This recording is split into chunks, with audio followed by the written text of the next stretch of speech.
Bismillahirrahmanirrahim. Assalamualaikum warahmatullahi wabarakatuh.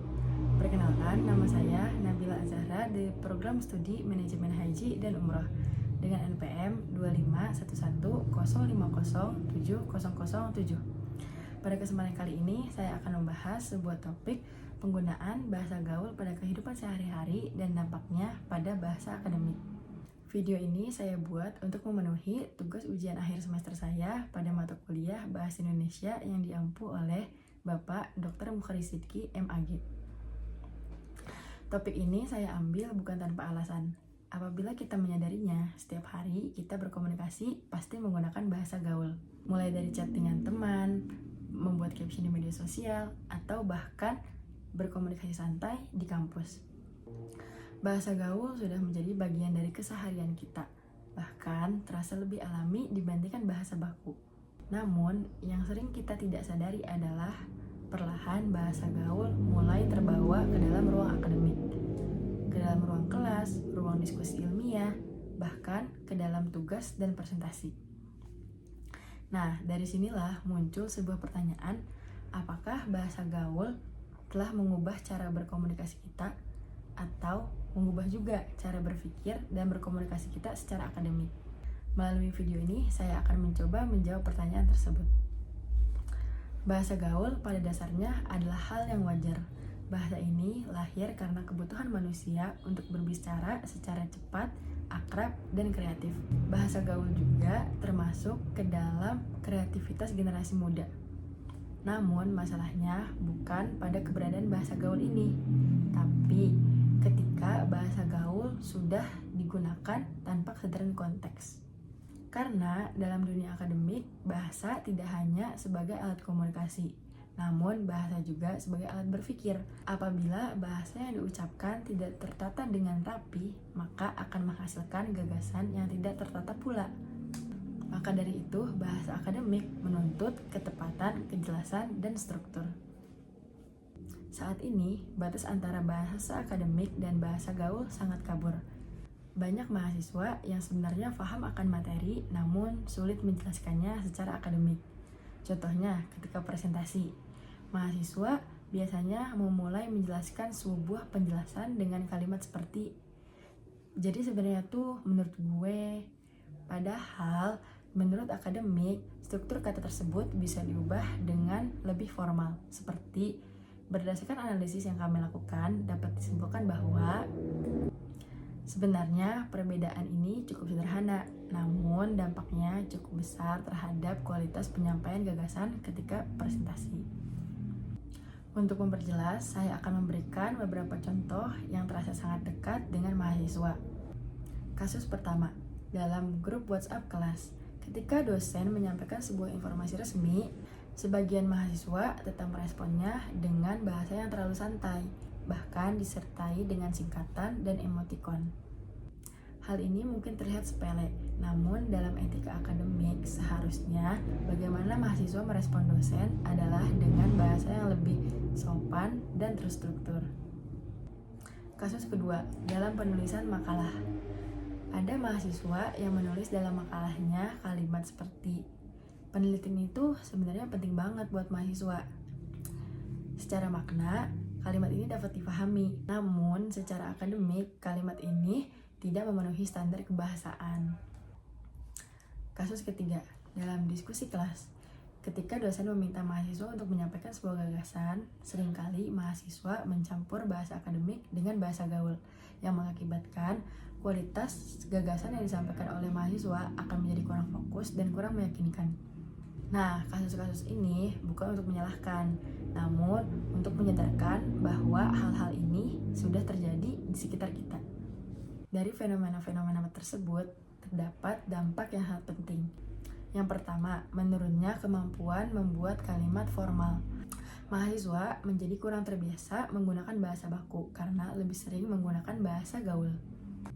Yang kedua, menurunnya ketajaman berpikir secara akademik dan kritis.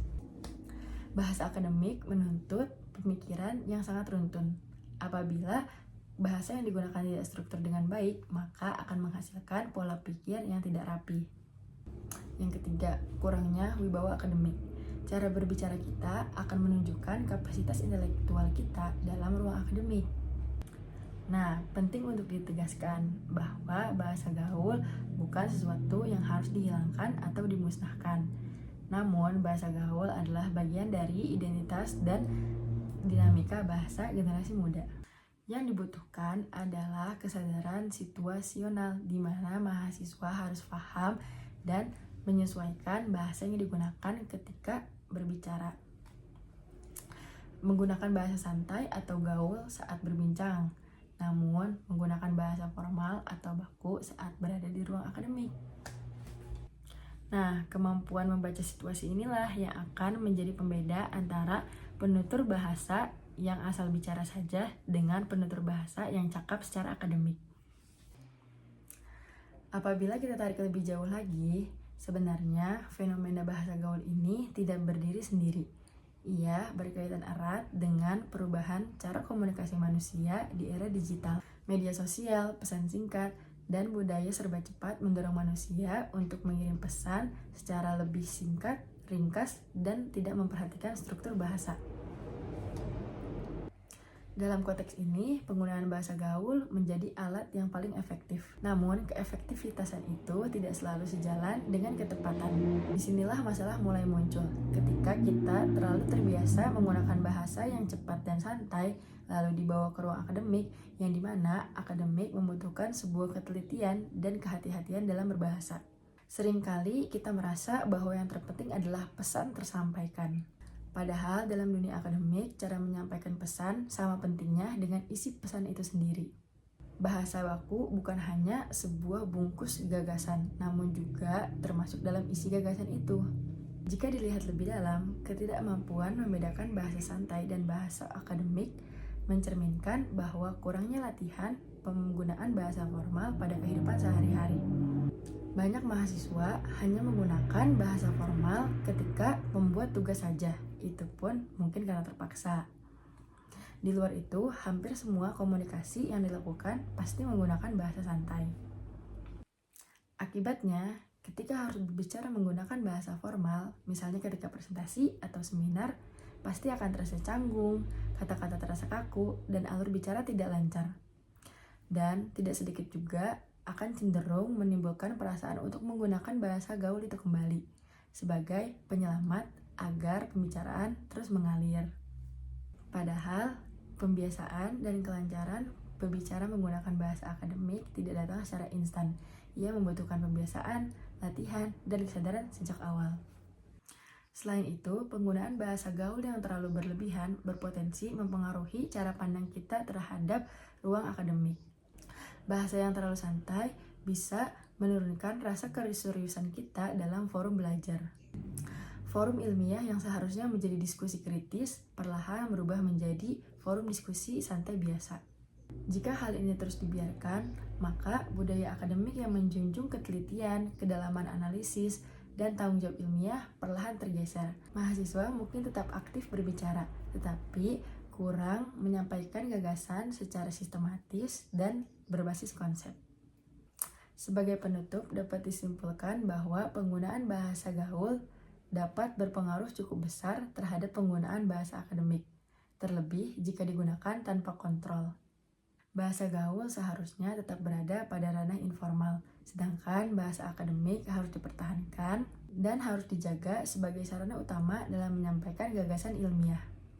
Keduanya dapat hidup berdampingan selama digunakan sesuai pada tempatnya. Sebagai saran, mahasiswa perlu melatih diri untuk membedakan konteks berbahasa, memperbanyak membaca karya ilmiah, dan mulai membiasakan diri menggunakan bahasa baku dalam forum akademik. Selain itu, dosen dan institusi pendidikan juga berperan penting untuk menanamkan penggunaan bahasa sejak awal. Dengan kesadaran tersebut, kita tidak hanya menjadi mahasiswa yang aktif dalam berbicara, tetapi juga mampu menyampaikan gagasan secara ilmiah, kritis, dan bertanggung jawab. Sekian yang bisa saya sampaikan. Mohon maaf apabila ada kesalahan. Terima kasih atas perhatian. Wassalamualaikum warahmatullahi wabarakatuh.